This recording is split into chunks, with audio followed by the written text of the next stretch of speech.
In order to share with you the findings of my research, I would like to share with you a poster that I made which summarizes the main findings of this research, which is the impact of cultural and linguistic differences on learning and achievement. So what are some of the challenges ELL students face? One of them is power. Most ELL students, especially those in middle and high school, begin their schooling in classroom with other ELL students who are experiencing a similar situation, but each group's culture influences the learning strategies used in class.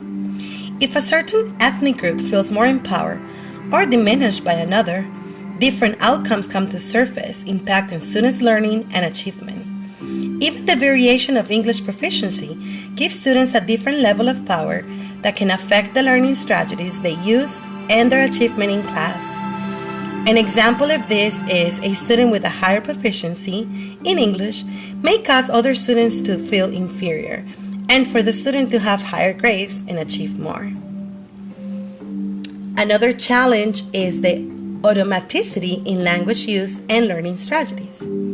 It depends on the age of the student. The older the student is, the more native language patterns and ways of learning in their native country will have reached a point of automaticity.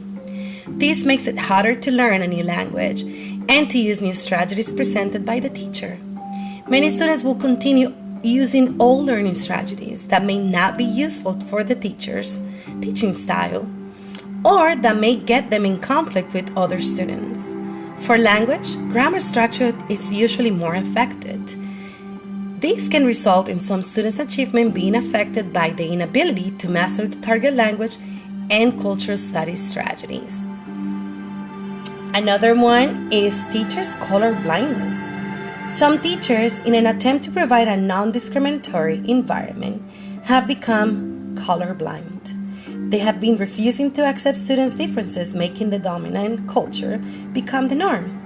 Some students get categorized into stereotypes according to their limited language proficiency and their cultural background.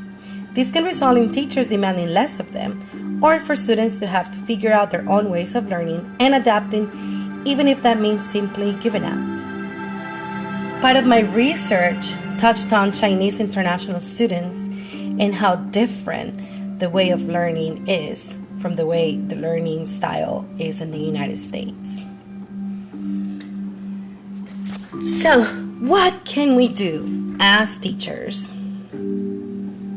Well, two tools teachers can use found in this research are bilingual education and implementing RTI in the classroom.